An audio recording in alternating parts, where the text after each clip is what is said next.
wala haula wala quwwata illa billahil aliyil azim. Qulir ruhu min amri rabbi. Katakanlah, roh itu daripada urusan Rabbku. Al-Isra ayat 85. Alhamdulillah, Allah Subhanahu wa taala masih mengizinkan kita untuk meneruskan pengajian kitab Induk Ihya Ulumuddin karangan Hujjatul Islam Imam Al-Ghazali ini bagi kali yang ke-280. Pengajian kita ini sudah masuk tahun yang ke-13. InsyaAllah pada malam ini kita akan meneruskan perjalanan meneroka kitab Keajaiban Qalbu. Yang mana kitab Keajaiban Qalbu ini merupakan kitab yang ke-21 daripada 40 kitab yang terdapat dalam kitab Induk Ihya Ulumuddin ini. Syarahan kitab Keajaiban Qalbu kita ini baru masuk siri yang kedua. Nabi SAW bersabda, maksudnya, sesungguhnya pada jasad ada seketul daging, yakni organ. Jika ia baik, jika daging itu bagus, baiklah seluruh jasad. Jika ia rosak, rosaklah seluruh jasad. Ketahuilah, ia ialah qalbu. Hadis riwayat Bukhari dan Muslim. Jadi hadis ini dia ada dua cerita.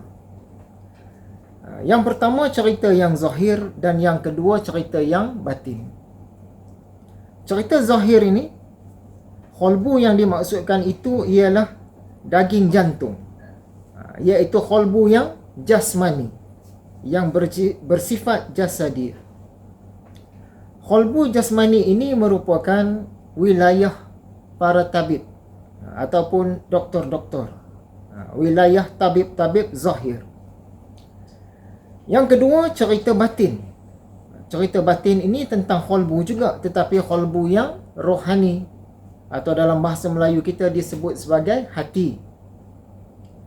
Qalbu rohani ini pula merupakan wilayah para tabib batin, wilayah doktor-doktor rohani, doktor-doktor batiniah.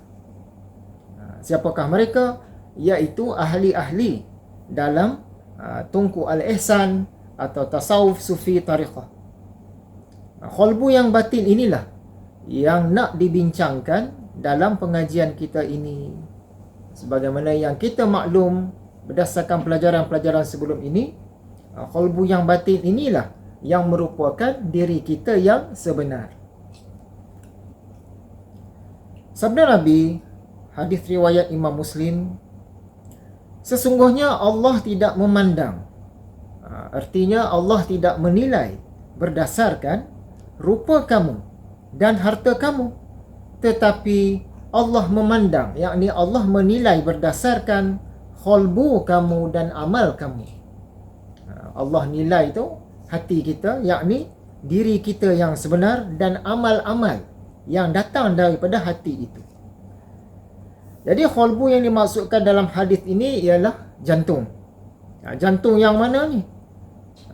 Jantung yang berdaging, jantung yang berjasad, jantung yang zahir, ataupun jantung yang roh, jantung yang gaib, jantung yang batin. Sudah tentulah yang dimaksudkan ialah jantung ataupun qalbu yang batin, qalbu yang gaib, iaitu diri kita sendiri, iaitu sang raja, sang pemerintah, raja yang memerintah wilayahnya, yakni tubuh badan kita, khalifahnya. Itu semua sudah kita huraikan dalam pelajaran sebelum ini. Sungguh pun dalam bahasa Melayu, dalam bahasa Arab disebut qalbu, tetapi apabila diterjemahkan ke dalam bahasa kita ini disebut sebagai hati. Hadirin dan para penonton yang dirahmati Allah sekalian, sebelum kita pergi lebih jauh, ada baiknya kita mengimbas Seimbas lalu selayang pandang akan pelajaran yang sudah kita kongsi dalam pengajian sebelum ini, yakni dalam kuliah kali pertama. Apa yang kita kongsikan? Satu, kita selalu tekankan 4 tungku agama atau 4 tiang ad-din sebagaimana yang terdapat dalam hadis Jibril. Apakah itu 4 tungku ataupun pasak agama ini? Al-iman, al-islam, al-ihsan dan as-sa'ah. Yang kedua, kita juga sesekali menyentuh tentang 7 petala al-ihsan. 7 petala tasawuf, iaitu 4 sekawan menuju awal dan 4 sekawan menuju kamal. Jadi tarik Imam Al-Ghazali ini berada di sepanjang 7 petala inilah. Yang ketiga, seboleh-bolehnya, jika tak berjaya dapat, tak mengapa, asalkan ada usaha dan ikhtiar yang selayaknya. Seboleh-bolehnya, kita ni tak mahulah tersangkut. Tersangkut ini bahasa halus, bahasa dalam. Seboleh-bolehnya kita ni tak maulah tersangkut hanya pada al-iman, hanya sebagai mukmin, tersangkut pada usuluddin, pada kalam, pada awal ad-din, pada ma'rifah. Seboleh-bolehnya kita nak pergi lebih daripada itu, sekiranya dapat. Yang keempat, tentang makam-makam selepas ataupun sebalik daripada ma'rifah, daripada awal ad-din ini. Maksud dia bukan awal dah, selepas awal. Ada orang yang dia sampai, maka orang yang sampai ini, dia mungkin boleh membantu untuk membawa orang pergi ke sana. Ada orang yang dia tak sampai, tetapi dia tahu cara ataupun lorong untuk pergi ke sana. Yang ini pun ada yang boleh membantu untuk menyampaikan orang, sebab sekurang-kurangnya dia tahu lorong, dia tahu cara. Jadi bolehlah dia tunjukkan cara dan tunjukkan lorongnya. Ada orang yang dia tak sampai dan tak tahu lorong, maka dia nak bawa orang pun tak dapat, dia nak tunjuk jalan pun tak dapat. Tetapi sekurang-kurangnya dia ada tahu bahawa lokasi itu memang wujud. Lokasi itu pun bahasa halus juga. Sekurang-kurangnya dia tahu tempat atau lokasi ataupun makam itu memang ada. Satu bangsa lagi, ada orang yang dia macam yang nombor 3 dan dia tak tahu pun lokasi itu wujud. Maksudnya dia tak sampai, dia tak tahu lorong, tak boleh nak tunjuk pada orang, tak boleh nak bawa orang, bahkan dia tak tahu pun kata wujudnya lokasi tersebut. Yang kelima, kita ni daripada tak tahu jadi tahu. Daripada tak tahu jadi tahu, kita dah dapat nikmat. Daripada tahu jadi kenal pula, makrifah pula, lagilah nikmat, lagilah lazat. Daripada kenal, kita nak merisik. Daripada merisik, jadi bertunang, dia lagi lazat. Daripada bertunang, jadi bernikah, berkahwin. Nak diperincikan lagi, jadi bersanding, jadi mempelai, jadi pengantin. Daripada berkahwin, bersatu, bersama. Ini makam-makam nikmat, kelazatan. Jadi dalam urusan kita dengan Allah pun, dia seakan-akan, bukan betul-betul, seakan-akan. Perumpamaan tadi kita buat tu untuk menghampirkan kepada faham, menghampirkan saja, bukan betul-betul. Dia seakan-akan macam itu. Jadi seboleh-bolehnya kita yang belajar tasawuf Tunku Al-Ihsan ini, kita tak maulah terhenti pada kenal, pada makrifah tu. Naklah lebih lagi. 6. Kita nak makrifah akan Allah ini dengan apa? Tidak lain tidak bukan dengan qalbu, dengan hati, bukan dengan yang lain-lain, bukan dengan mata, bukan dengan tubuh badan, bukan dengan pendengaran dan sebagainya. Yang ketujuh, qalbu manakah yang paling hampir? Hampir itu pun bahasa dalam juga. Qalbu manakah yang paling hampir dengan Allah? Qalbu yang paling hampir dengan Allah ialah qalbunya Rasulullah sallallahu alaihi wasallam. Kitab Ihya ini merupakan huraian qalbu baginda. Macam mana qalbunya Nabi ini sampai ke peringkat tinggi, peringkat rahsianya qalbu Nabi ini, ada diceritakan dalam kitab Ihya. Sebab itu kita ni elok sangatlah belajar kitab Ihya ni. Yang ke-8, orang yang ada akal belum tentu baik, sekalipun dia bijak, sekalipun dia pandai, dia genius, dia orang intelek, cendekiawan, tinggi kelulusan, banyak kelulusan, tetapi orang yang ada hati, insya-Allah baik, walaupun tak tinggi kelulusan, tak genius, tak hebat dari segi maklumat. Begitulah umumnya. Hal yang ke-9, diri kita yang sebenar ialah qalbu. Dialah raja. Seluruh badan kita ini hanyalah hamba rakyatnya sahaja. Seluruh badan kita ini juga ialah wilayah pemerintahannya ataupun negerinya. Keupayaan tubuh badan kita ini, itulah tentera-tentera kita. Tentera-tentera kepada qalbu. Laskar-laskar, askar-askar kepada hati. Yang ke-10, dalam pelajaran tasawuf sufi tariqah ini ada 3 jenis kerajaan yang dibincangkan. Yang pertama, kerajaan Allah. Yang kedua, kerajaan raja-raja lah, kerajaan-kerajaan di dunia ini. Dan yang ketiga, kerajaan diri kita sendiri. Sebab itu kita ni dikatakan khalifah. Yang ke-11, ringkasnya, semua manusia ialah khalifah, sekalipun dia tidak punya sebarang wilayah pemerintahan dari segi tanah, dari segi kuasa, dari segi pengikut. Yang ada diri dia sendiri saja, dia tetap khalifah. Selagi waras tu khalifah lah tu. Huraiannya kita kena ulang tontonlah pelajaran sebelum ini. Yang ke-12, sungguh pun anggota badan kita ini bakal dipersoal di akhirat kelak. Tetapi yang sebenar-benarnya akan dipersoal tidak lain ialah qalbu, ialah hati. Sebab apa yang dibuat oleh tubuh badan kita ini, dia datang daripada qalbu, daripada raja tu. Raja itulah yang nak kena persoal yang sebenar-benar. Yang ke-13, untuk mengenal diri, kita mestilah mengenal qalbu.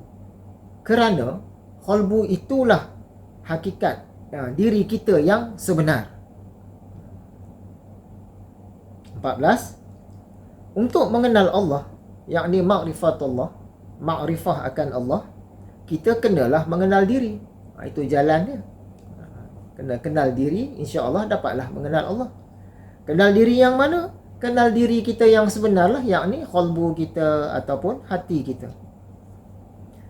Ringkas kata, jasad kita ini datangnya daripada tanah. Tetapi qalbu kita ini datangnya daripada Allah. Nak kenal Allah, kenalah melalui qalbu tadi. Memang ajaib qalbu kita ini. Maka kita ni ajaib lah. Ciptaan Allah yang ajaib. Yang ke-15, ilmu membeza. Ilmu membeza ini dalam sukatan pelajaran kita melibatkan 8 hal. Nak membeza ni kena kenal. Kalau tak kenal, dia nak beza macam mana? Perbezaan dia tak cukup cantik. Kalau sekadar tahu saja, bolehlah nak beza, tapi tak berapa kemas membezakannya tu. Apakah 8 yang nak dikenal, nak dibeza ni? Kita kenalah kenal diri dan kenal Allah. kita kenalah kenal dunia dan kenal akhirah. Kita kenalah mengenal syaitan dan mengenal malaikat lah. Kita juga kenalah mengenal yang benar dan mengenal yang salah. Ni ilmu membeza. Ilmu mengenal, ilmu membeza. Yang ke-16, contoh-contoh, ibarat-ibarat, perumpamaan-perumpamaan dan sebagainya yang kita gunakan dalam pelajaran tasawuf sufi tariqah ini, pendek kata, hanyalah untuk menghampirkan kepada faham. Menghampirkan kepada faham. Dia bukan contoh yang sebenar. Sesiapa yang dah dapat perkara ini, pelajaran ini, insya-Allah perjalanan dia tu cantiklah. Dia susah nak tersilap faham. Tetapi siapa yang sangka contoh-contoh yang dia buat tu ialah contoh-contoh betul, padahal kita untuk mendekatkan kepada faham, menghampirkan kepada faham saja. Tapi kalau dia kata ini contoh yang betul, maka orang yang sebegini dia mudah tersilap. Sebab apa? Dia tak mau mengikut adab-adab. Yang ke-17, jasad kita tercipta sangat hebat. Jasad kita ni hebat, tetapi keupayaannya pun sangat terhad. Jasad kita ini hebat, tetapi keupayaannya sangat terhad. Akal kita juga hebat, tapi masih sangat terhad. Namun begitu, ia lebih berupaya jika nak dibandingkan dengan jasad tadi. Qalbu kita pun terhad, tetapi keupayaannya melampaui keupayaan jasad dan keupayaan akal. Dan yang ke-18, perkataan qalbu atau qalbun itu dalam bahasa Melayu ni kalbu lah, atau biasa kita guna hati. Perkataan qalbun itu ada dua pengertian. Yang pertama, jantung, organ jantung. Ahli-ahlinya ialah para tabib, para doktor. Qalbun yang kedua, yang itu hati ataupun kalbu. Ahli-ahlinya ialah ahli-ahli tasawuf, ahli-ahli sufi, ahli-ahli tariqah dan seumpama dengannya. Keajaiban qalbu yang dibincangkan dalam kitab Ihya ini ialah jenis yang kedua, yakni qalbu yang ghaib, diri kita yang sebenar, sang raja, yang mana ahli-ahlinya, orang yang berkemahiran tentangnya ialah ahli-ahli tasawuf. Itulah antara perkara yang kita sentuh dalam pelajaran sebelum ini. Lambat-lambat sikit cerita dia tu, sebab pelajaran dia ni agak rumit. Kata rumit sangat pun tidak juga, agak rumit. Jadi sekarang hadirin dan penonton sekalian, kita berpindah kepada istilah yang kedua.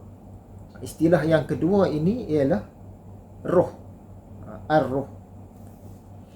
Kata Imam Al-Ghazali, istilah roh ini juga ditujukan kepada yang menyangkut dengan jenis maksud kami kepada dua pengertian. Kalau sebelum ini, qalbu ada dua maksud. Roh ini pun ada dua maksud. Yang mana satu yang kita nak guna dalam pelajaran kita ini? Pengertian yang pertama, apakah itu roh?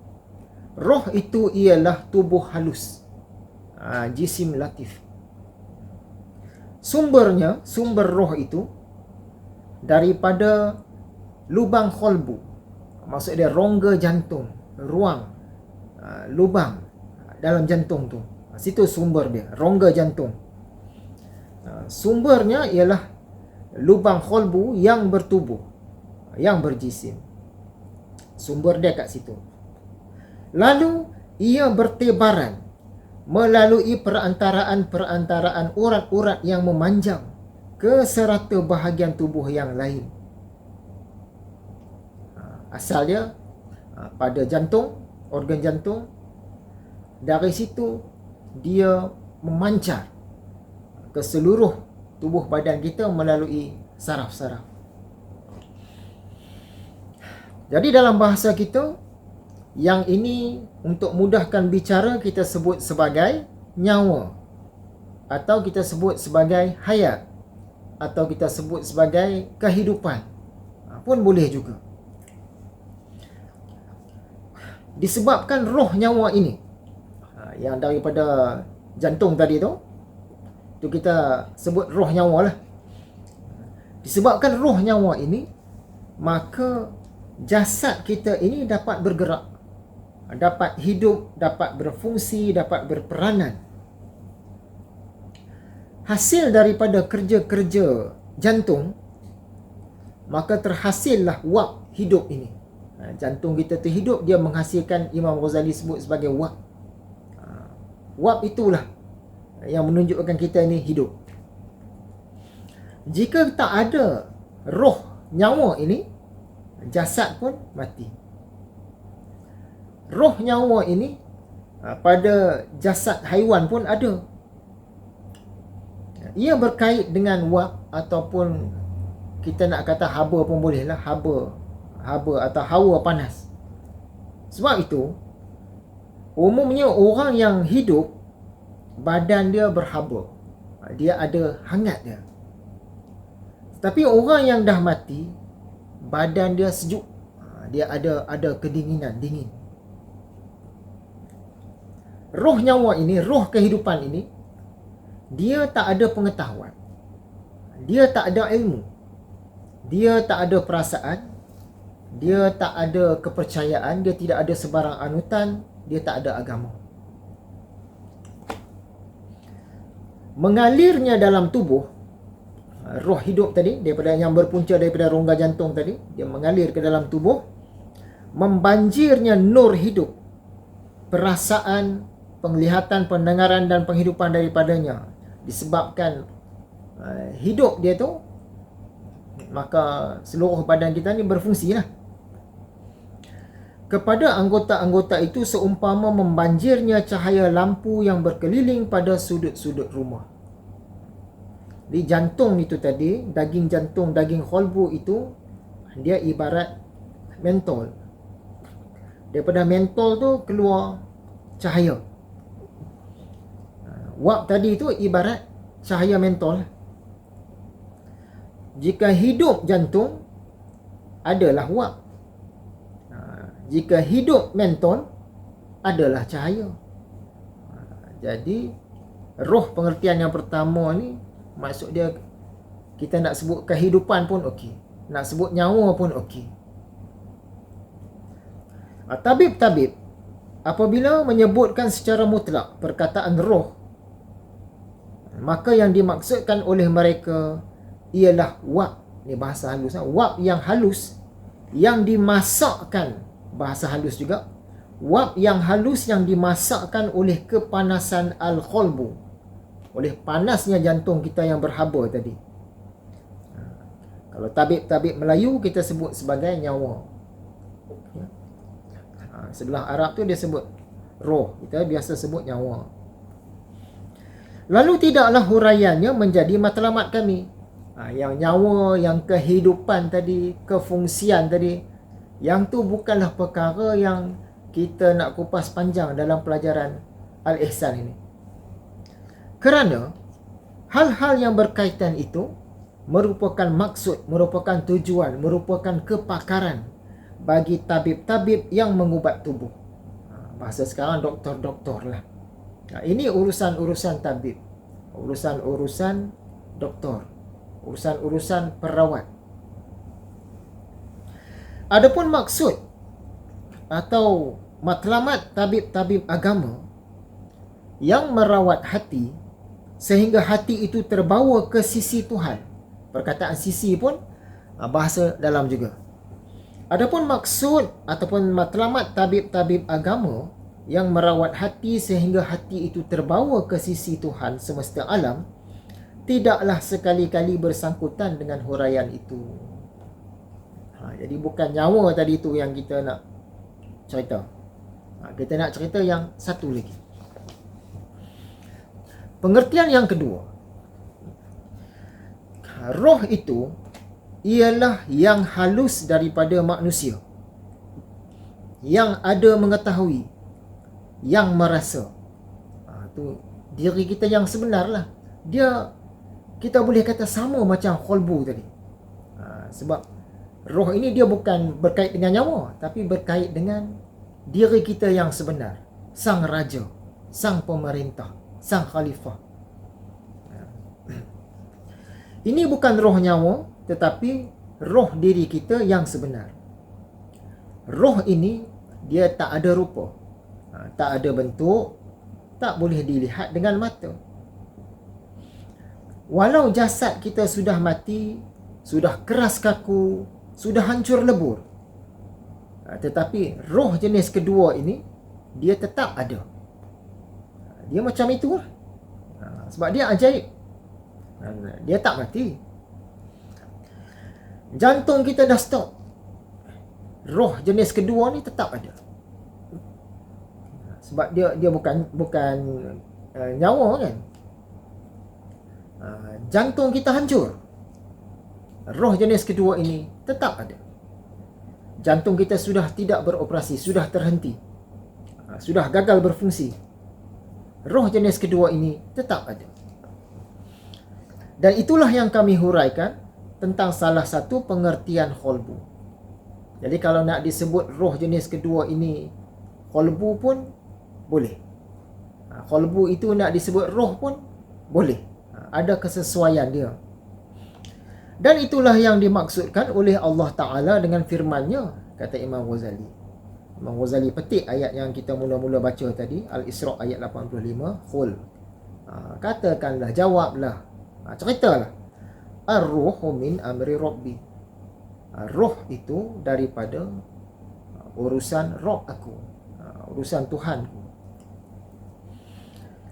Kata Imam, dan itulah urusan ketuhanan yang menakjubkan, yang melemahkan kebanyakan akal dan faham daripada mengetahui hakikatnya, yang melemahkan, yang membuatkan tidak sampai, tidak boleh pergi jauh kebanyakan akal dan pemahaman orang untuk tahu tentang hakikatnya, tentang kedudukan sebenarnya.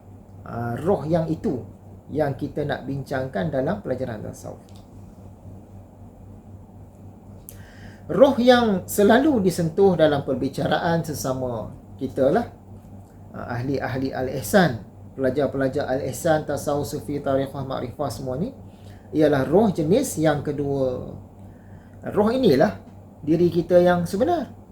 Roh inilah yang selalu disebut atau dikaitkan dengan qalbu ataupun dengan hati. Persoalan, adakah qalbu itu roh? Jawapannya, ya, boleh jawab ya. Adakah roh itu qalbu? Boleh dijawab ya juga. Cuma roh itu dia sebenarnya lebih luas. Luas pun bahasa dalam. Roh itu sebenarnya lebih luas, lebih tinggi, lebih dalam, lebih misteri, lebih ghaib, lebih jauh, lebih besar daripada qalbu. Tetapi kalau nak dikatakan qalbu itu sama dengan roh, roh sama dengan qalbu, roh, qalbu itu roh, roh itu qalbu, boleh. Dia akan mudahkan kita punya pelajaran nanti. Tetapi itu yang kata tadi, roh itu berbanding qalbu dia lebih luas, lebih dalam, lebih tinggi. Untuk menghampirkan kepada faham akan apa yang kita sebutkan ini, maka kita buatkan contoh atau ibarat atau tamsilan. Tetapi sebagaimana yang kita selalu ulang-ulang dalam pelajaran tasawuf ni, bila kita buat tamsilan, contoh, ibarat dan sebagainya, itu untuk menghampirkan kepada faham. Bukan dia betul-betul kena. Tak boleh betul-betul kena. Menghampirkan kepada faham. Jadi contohnya, zaman dahulu kala, pada zaman Imam Al-Ghazali, ada satu orang sultan, satu orang raja besar, pemerintah kerajaan Seljuk. Nama dia Sultan Malik Shah. Sultan Malik Shah. Sultan Malik Shah ini raja lah. Raja kerajaan Seljuk. Sungguh pun ketika itu masih ada khalifah. Tetapi dalam segi sejarahnya Seljuk ni lah yang lebih memainkan peranan. Jadi Sultan Malik Shah, adakah nama dia Malik Shah? Adakah Malik Shah itu raja? Ya. Adakah raja ketika itu Malik Shah? Ya juga. Malik Shah itu raja, raja itu Malik Shah. Tetapi dalam masa yang sama, Malik Shah ini dia bukan raja sahaja. Dia juga seorang bapa kepada anak-anak. Dia juga seorang suami kepada isteri-isteri dia. Malik Shah juga seorang anak kepada ibu bapa dia. Malik Shah juga seorang abang kepada adik-adik dia. Malik Shah juga seorang hamba kepada Allah. Jadi adakah Malik Shah itu raja? Ya. Adakah raja itu Malik Shah? Ya. Tetapi Malik Shah itu sendiri dia lebih besar. Dia lebih besar. Kalau Raja Malik Shah, Sultan Malik Shah, berkait hal ehwal itulah. Tapi bila disebut Malik Shah, Malik Shah saja dia bukan raja saja. Yang lain-lain pun dia juga. Maka Raja atau Sultan Malik Shah itu memang besar lah. Tetapi Malik Shah itu sendiri adalah lebih besar, lebih luas, lebih tinggi, lebih berperanan. Kita nak kaitkan di sini, Malik Shah itu ibarat roh. Ini sekadar contoh roh, bukan dia ada rupa macam ini. Malik Shah itu ibarat roh, dan Raja Malik Shah itu ibarat qalbu. Jadi walaupun kita kata qalbu itu roh, roh itu qalbu, tetapi roh itu sendiri sebenarnya dia lebih luas lagi. Nanti lama-lama kita belajar dia makin masuk lah. Masuk sikit.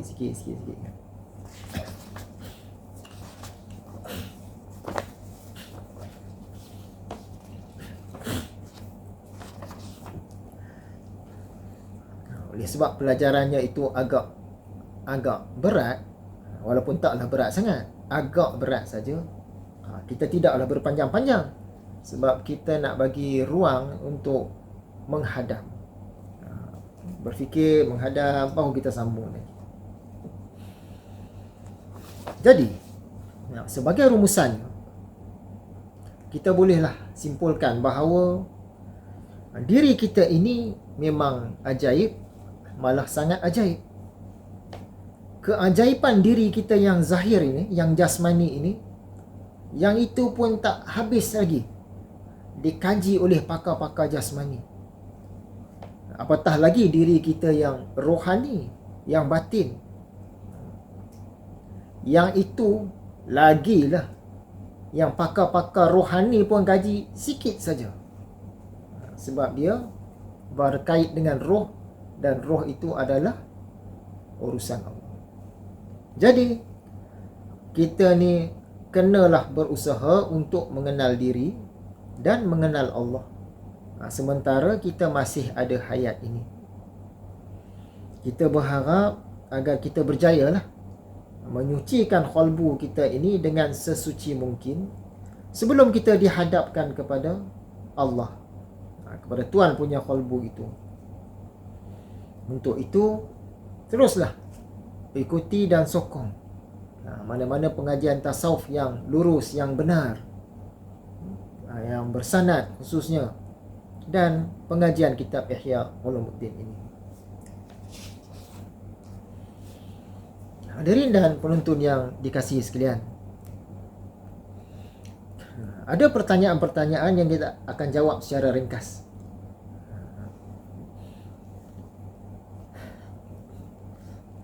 Yang pertama, ada orang bertanya, dapatkah kita ini mengenali wali-wali Allah? Jawapan ringkasnya, boleh. Allah lagi dapat kita kenal, apatah lagi sekadar wali-walinya. Tetapi kena dengan caranya lah.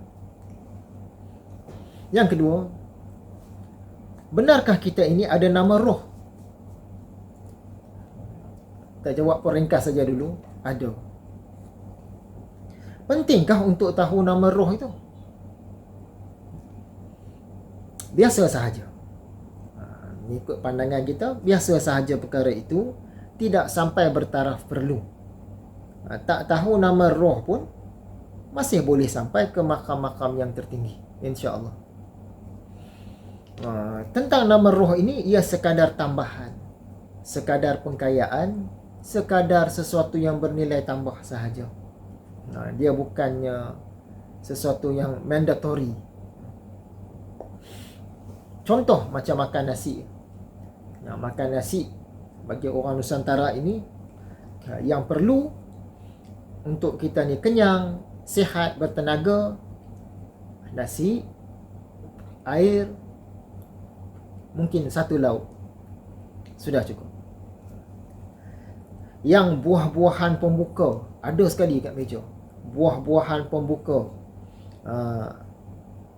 air urin, air panas lagi ada, air kopi, dengan kicap, dengan sos, dengan keropok, dengan lauk sampai 5 mata, 6 mata, 6 jenis. Kemudian ada kuih penutup pula, dessert dia, ada bubur penutup dan sebagainya. Banyak semua tu, hidang sekali. Sedangkan matlamat kita untuk kenyang, untuk kuatkan badan, untuk sihat. Maka kita ambil mana yang patut saja. Jadi nama roh ini seumpama bubur tambahan. Ambil boleh, tak ambil pun boleh. Tapi untuk sihat, kenyang, kuat bertenaga, tak perlu ambil pun tak. Jadi dia sekadar tambahan. Benarkah dah dapat nama roh ini, artinya kita dapat makam yang tinggi? Tinggi, betul juga. Tapi bukanlah tinggi sangat. Memang tinggi, taklah tinggi sangat. Sebab ada lagi yang di atas daripada itu. Nama kita ini sekurang-kurangnya ada 4 level. Yang pertama, nama kita. Kalau Ali, Ali lah. Kemudian nama roh kita. Naik level lagi, nama kita pada ar-ruh. Roh kita ni, roh kita, kita bagi satu tamsilan untuk menghampirkan kepada faham. Laut itu roh. Kita ambil jarum, kita pun celup, angkat satu, itu roh kita. Kita masuk balik dalam air tadi tu ke dalam laut, hilang. Dia dah bersekali dengan roh, dengan laut. Jadi nama kita sekarang pun ada. Naik lagi nama roh kita yang dibincangkan ni lah, yang diheboh-hebohkan sangat ni. Satu ketika dulu, lebih kurang 3 tahun dulu. Tapi orang tanya pula baru ni. Satu peringkat. Kemudian nama pada ar-ruh, satu peringkat lagi. Yang keempat, nama padanya Allah. Ada nama kita tu. Jadi nama roh ni bukanlah sesuatu yang tinggi sangat, walaupun tinggi. InsyaAllah benda ni kita selit-selit lah. Sambung. Ada lagi pertanyaan kita sampaikan. Jadi tak perlu bersibuk-sibuk tentang nama roh. Yang disibukkan itu pun masih tangga yang kedua daripada yang 4. Kita nak cerita lebih lagi pun boleh. Tapi benda-benda yang tak perlu, tidak bertaraf perlu. Dalam Thariq Imam Ghazali ni, benda yang tak bertaraf perlu ni boleh dielak-elak. Dia betul-betul benda perlu, atau benda yang antara perlu dan kehendak, tengah-tengah. Benda-benda yang sekadar kehendak, penambahan apa ni, kalau boleh elak-elak. Ya adalah rahsia-rahsia dia, sebab musabab dia tu kan. Itu tentang nama roh.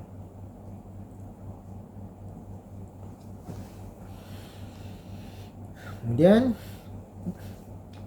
pesanan-pesanan akhir kita lah. Yang pertama, melalui diri kita ini, kita cubalah beri imej yang baik. Imej yang baik dan benar. Imej yang baik, benar bagi Allah, bagi agama Islam, bagi umat Islam, bagi orang-orang tasawuf. Bagi imej yang baik. Cuba. Yang kedua, setiap hari kita jangan tertinggal untuk buka dan baca Al-Quran. Yang mana hafaz-hafazlah. Bagi yang mahir bahasa Arab, target satu hari satu juzuk. Sekiranya target satu hari satu juzuk tapi dapat baca selaya, tak apa. Ada cita-cita tu.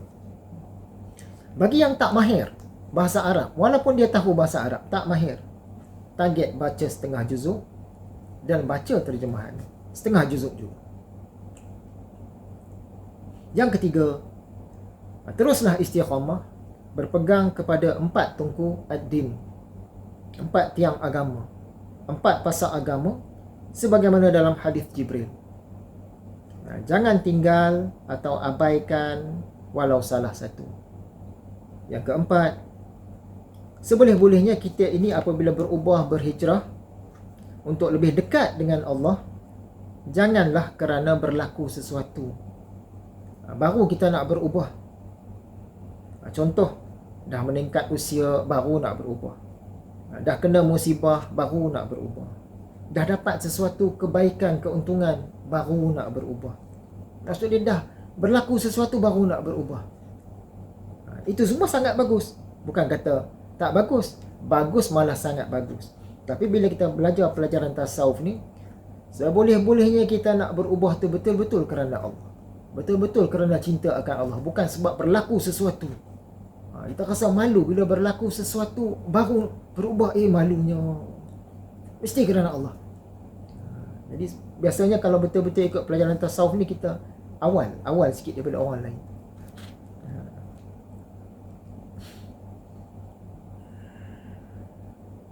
Yang kelima, niatkanlah untuk beli kitab Ihya Ulumuddin bagi yang belum ada. Dan paling akhir, cerita tentang pertemuan yang dijangkakan pada 4 November. Sebenarnya saya ada buka satu hari pertemuan untuk tahun ini. Pertemuan ini untuk siapa? Yang utamanya, keutamaannya untuk orang-orang yang berhajat, untuk bertemu secara berhadapan atas urusan-urusan tasawuf sufi tariqah inilah. Lebih-lebih lagi kepada yang belum pernah bertemu, atau yang mahu mengambil tariqah Ghazaliyah, atau yang sekadar hendak dapatkan maklumat tentang tariqah Ghazaliyah. Tetapi bagi ikhwah Ghazaliyah sedia ada, semua sangat dialu-alukan untuk hadir sekiranya ada kelapangan dan kemampuan. Yang tak dapat hadir, tak mengapa. Ini bukan kemestian. InsyaAllah mungkin dapat bertemu dengan ikhwah yang lain jika kebetulan datang tu pada masa yang sama. Ada dalam kalangan ikhwah Ghazaliyah pun yang tak pernah berjumpa sesama sendiri pun.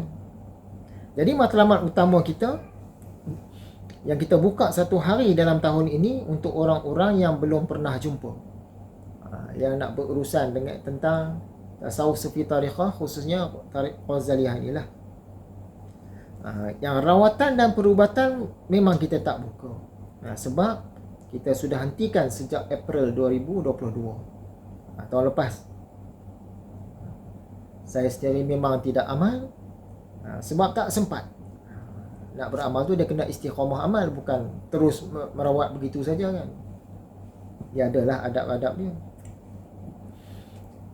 Dan sekiranya Tuan Abu Ihsan, Tuan Firdaus kita ada peluang, kelapangan, mungkin dia pun dapatlah bertemu muka dengan dia sekali.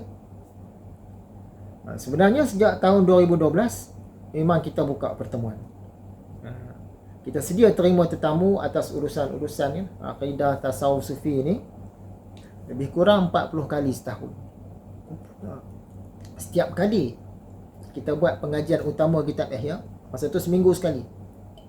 Jadi lebih kurang 40 kali setahun. Tak campur lagi dengan hari-hari yang selain kitab. 40-50 kali setahun kita buka. Masa PKP kita kurangkan. Tak ingat berapa kali, agak-agak lah antara 7 ke 12 kali. Tahun 2020, 2021, 2022. Kita ajar start daripada 2012 sampai 2022. Dia cukuplah 10 tahun. Kalau ikut panduan pesanan daripada arwah mursyid dulu, lepas 10 tahun tu buka sekali je. Tahun ke-11 tu buka sekali je. Sebab tu kita buka sekali. Tak ada banyak-banyak kali. Dan tahun depan pun mungkin untuk orang-orang yang selain ikhwah Ghazaliyah nak berjumpa, kita buka sekali saja. Itu pun atas urusan-urusan yang kita lebih kecilkan skop dia, untuk urusan Thariq Ghazaliyah sahaja. Makin lama kita punya komitmen tu makin banyak, kita kecilkan skop.